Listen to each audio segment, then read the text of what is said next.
Los conductistas utilizaban dos formas para tratar de explicar el aprendizaje. Uno se llama condicionamiento clásico y otro se llama condicionamiento operante. El condicionamiento clásico ustedes lo vieron en la idea de Pavlov, donde se producen asociaciones entre estímulos y respuestas y todo lo que aprendemos se explica a partir de ahí. Posteriormente, Skinner y Thorndike hicieron unas propuestas diferentes, con un carácter más hedonista, que suponía que tendíamos a repetir aquellos comportamientos que nos producían placer y que tendíamos a evitar aquellos tipos de comportamientos que como respuestas tenían situaciones displacenteras.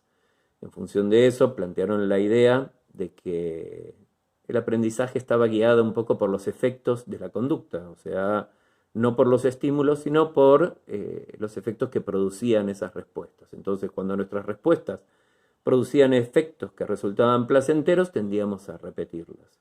Entonces, se generan diferentes modelos o programas en los cuales se manipulan los reforzadores, ¿sí? O de alguna manera los premios o castigos que tienen que ver con determinados comportamientos para poder enseñarle a la gente qué cosas se deberían hacer y qué cosas no. Lógicamente, ellos pretendían que todo el aprendizaje humano, inclusive hasta los más complejos, se podían explicar en función de este tipo de asociaciones. Lo cual resulta absolutamente inviable. Sabemos que frente a determinados tipos de consecuencias de la conducta, los seres humanos tendemos a adoptar comportamientos diferentes. Por lo tanto, era necesario tener algunas otras variables que permitieran explicarlo. Es ahí donde adviene lo que se llama el cognitivismo, o cuando se acepta la posibilidad de que nuestro comportamiento estaba mediada por estas estructuras intermediarias que forman parte de lo que llamamos el sistema cognitivo.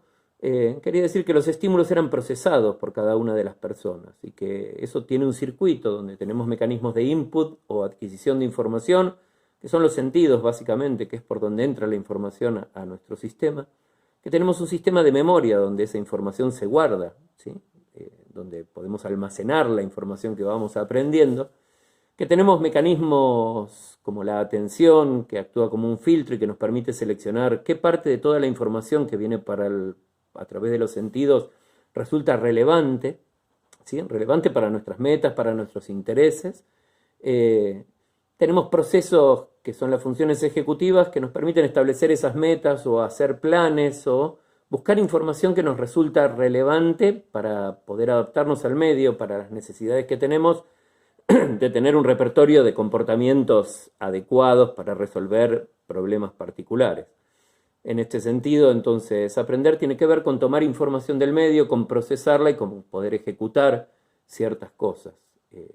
Básicamente las teorías cognitivas empiezan a incorporar toda esa información y el aprendizaje deja de ser explicado como una especie de habilidad particular que tienen todos los seres humanos, como si fuera un proceso único, y se empieza a entender que es el resultado de una serie de procesos básicos, mucho más básicos, que tienen que ver con el funcionamiento de los seres humanos.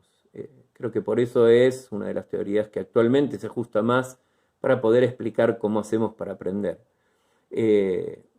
Muchas teorías han tratado, la básica ha sido el conductismo, que ha tratado de hablar sobre el aprendizaje, pero luego todas las teorías psicológicas o del funcionamiento psicológico han tratado de proveer o de alguna manera de dar información cómo se producen estos procesos de aprendizaje, pero sin tanto énfasis como lo tenía el conductismo.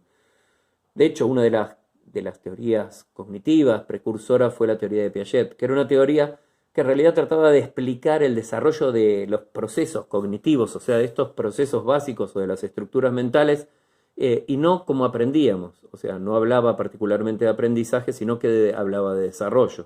De alguna manera, si pensamos para la teoría de Piaget, ¿cuál es el mecanismo básico del aprendizaje? Encontramos que son las reacciones circulares, primarias o secundarias, porque para Piaget aprendemos a través de la experiencia. Lógicamente, esa experiencia y el desarrollo y la construcción de estructuras mentales cada vez más poderosas hacen que ese aprendizaje y que la información que se adquiere a través de estos mecanismos vaya siendo reorganizada de maneras diferentes. Por lo tanto, desarrollo y aprendizaje interactúan de una manera constante.